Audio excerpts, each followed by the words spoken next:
जो चाहोगे वही मिलेगा। अपने मन में जिस चीज का विचार करना प्रारंभ करोगे वो चीज तुम्हें मिलने लगेगी। एक दिन गौतम बुद्ध से एक शिष्य ने पूछा, है महात्मा, क्या ऐसा संभव है जो मैं मेरे मन में सोचूं वो सारी चीजें अपने आप मुझे मिलना शुरू हो? बुद्ध उस शिष्य से बोले, ऐसा संभव तो है, लेकिन क्या इसके लिए तुम ये दो चीजें कर पाओगे? शिष्य बुद्ध से बोला, क्या सच में ऐसा संभव होता है? अगर हाँ तो है महात्मा, मुझ पर कृपा कर मुझे बताइए ऐसा होना कैसे संभव है, मैं इसके लिए कुछ भी करूंगा। बुद्ध उस शिष्य से बोले, तो सुनो, तुम अपने मन में जो चाहो वो तुम्हें मिलने लग जाए। इसका पहला उपाय यह है कि तुम्हें अपने मन को अपने नियंत्रण में लाना सीखना होगा। जब तुम्हारा मन पूरी तरह से तुम्हारे काबू में आएगा तब उस दिन तुम्हें अपनी मनचाही चीजें मिलना शुरू होंगी। शिष्य बुद्ध से बोला, लेकिन गुरुजी, मन को वश में कैसे लाया जाता है और इस समस्या का दूसरा उपाय क्या है? बुद्ध शिष्य से कहते हैं, मन को वश में लाने का सबसे पहला और महत्वपूर्ण उपाय अपने इंद्रियों को संयमित करना होता है। तुम्हारे पांचों इंद्रियां जब तुम्हारे वश में होंगी तभी तुम अपने मन को वश में करने में कामयाब हो पाओगे। शिष्य कहता है गुरुदेव, आप कहते हो कि इंद्रियों को काबू में करने से हमारा मन हमारे काबू में आएगा और फिर जो मैं मेरे मन में सोचूं वो चीज मुझे मिलने लगेगी। लेकिन गुरुदेव, इंद्रियां तो मेरे काबू में है। मैं जैसे चाहूं वैसे अपने हाथों को, आंखों को या फिर पैरों को हिला सकता हूं, फिर मुझे जो चाहे वो चीजें क्यों नहीं मिल पाती? बुद्ध शिष्य से कहते हैं, बालक, तुम अपने पांचों इंद्रियों की क्रिया के बारे में अपने मन में विचार कर रहे हो, लेकिन अपने पांचों इंद्रियों को अपने काबू में रखने का असली अर्थ यह है कि तुम्हें किसी भी भौतिक चीज का मोह न रहना। जब मनुष्य के मन के अंदर अलग अलग प्रकार के मोह उत्पादित होते हैं तब उसका मन उन चीजों को देख दुखी होता है जिस वजह से वो व्यर्थ की चिंता में फंसता चला जाता है। वही जिस इंसान का मन अपने काबू में होता है, ऐसा व्यक्ति किसी भी प्रकार के मन के छलावे में न फंसकर अपने लक्ष्य की ओर अग्रसर होता है और वही व्यक्ति जीवन में आगे जाकर अपने लक्ष्य को पूरा कर जीवन में सफल बन पाता है। शिष्य कहता है महात्मा, मन को वश में करने का सही उपाय क्या है? किस प्रकार मैं अपने मन को अपने वश में ला सकूंगा? और गुरुदेव, दूसरा उपाय क्या है जिससे मैं अपनी मनचाही चीजों को पा सकता हूँ? बुद्ध शिष्य से कहते हैं, तुम्हें अगर अपने मन को वश में करने का उपाय पता करना है तो तुम सामने दिख रहे पेड़ के नीचे 1 महीना हर दिन 2 घंटों के लिए मौन रहकर ध्यान करना। जैसे ही तुम्हारे इन 30 दिनों का सफर खत्म होगा वैसे ही तुम्हें अपने मन को काबू में करने का उपाय मिल जाएगा। जिस दिन तुम्हें अपने मन को काबू में करने का उपाय पूरी तरह झांत हो गया, उसी दिन से तुम अपने मन में जिस भी चीज का विचार करोगे वही चीज तुम्हें प्राप्त होना शुरू होगी। अगर तब तुम पैसे के बारे में या फिर संसार में मौजूदा किसी भी चीज के बारे में अपने मन में विचार करते हो तो वो विचार तुम्हें अपनी मनचाही चीज को प्राप्त करने में तुम्हारी मदद करेगा।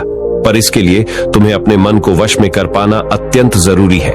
जब तुम अपने मन को वश में कर लोगे तभी मैं तुम्हें दूसरे उपाय के बारे में बताऊंगा। शिष्य बुद्ध को प्रणाम कर कहता है, ये तो काफी आसान कार्य है। 1 महीना ही क्या, मैं 1 साल तक 2 घंटे उस पेड़ के नीचे बैठ सकता हूँ। आप मुझे आज्ञा दे, कल से ही मैं ध्यान में बैठने के लिए तैयार हूँ। बुद्ध शिष्य से बोले, ठीक है, तुम पहले 30 दिन उस पेड़ के नीचे मौन रहकर ध्यान करके दिखा दो, फिर हम आगे बात करेंगे। उस शिष्य को लगता है, गुरुदेव ने तो मुझे बहुत ही आसान कार्य सौंपा है, इसे मैं आसानता पूर्वक कर सकता हूँ, इसमें कौन सी बड़ी बात है? 1 महीना पेड़ के नीचे ध्यान ही तो लगाना है, इसे मैं आसानी से कर सकता हूँ। शिष्य दूसरे दिन गौतम बुद्ध को प्रणाम कर उस पेड़ के नीचे मौन रूप से बैठ गया।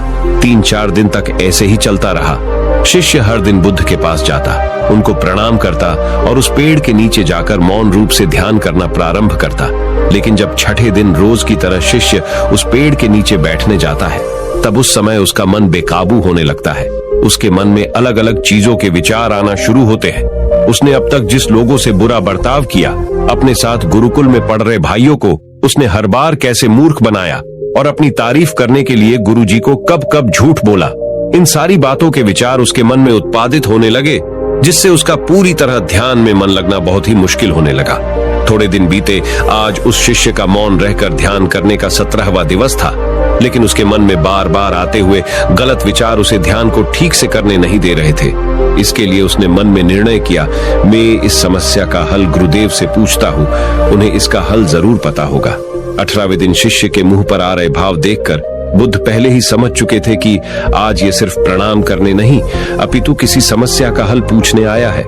शिष्य बुद्ध के पास जाता है और कहता है, हे महात्मा, आपके बताए अनुसार मैं हर रोज 17 दिनों से उस पेड़ के नीचे ध्यान लगाने बैठ जाता हूँ। शुरुआती दिनों में मैं जब ध्यान लगाने बैठता था तब मेरा मन पूरी तरह लगता था, लेकिन अब उस पेड़ के नीचे जब मैं अपना ध्यान लगाने बैठ जाता हूँ तब मेरा ध्यान अच्छे से नहीं लग पाता।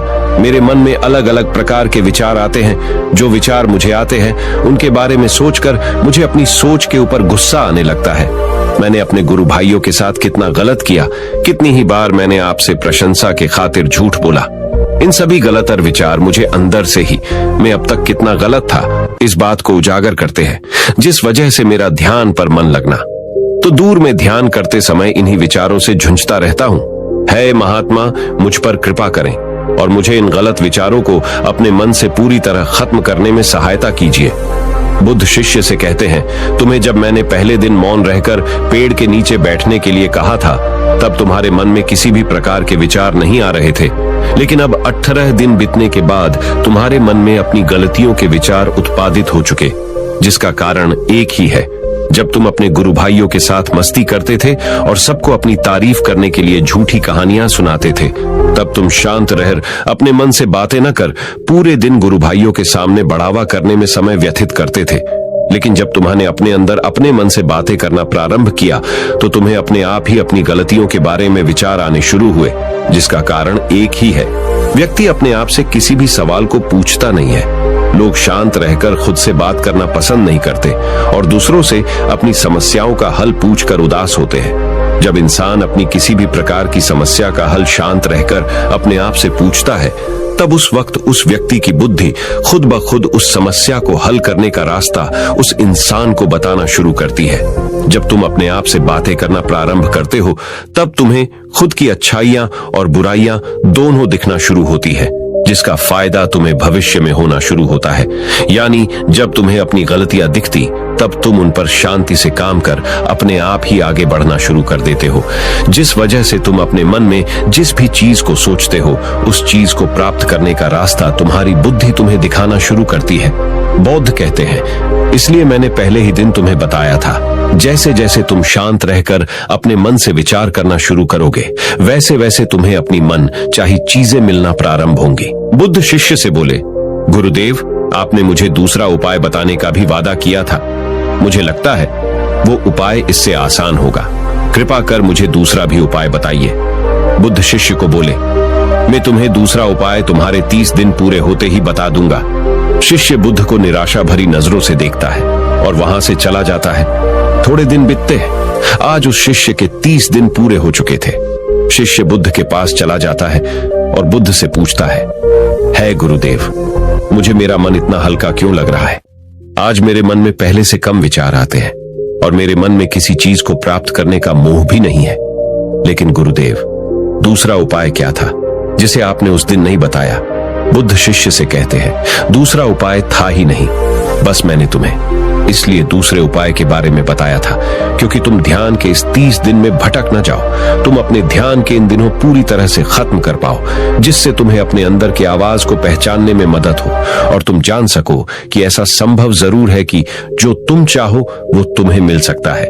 लेकिन अपने मन को वश में करने के बाद इसके रास्ते और भी ज्यादा आसान हो जाते हैं। इसलिए इंसान का मन अगर उसके वश में हो तो वो अपनी मन चाही चीज को प्राप्त करने में समर्थ रहता है। वही दोस्तों, गौतम बुद्ध की इस कहानी को आप अपने परिवार या मित्रों के साथ शेयर करके उन्हें भी बुद्ध के ज्ञान से अवगत करा सकते हैं।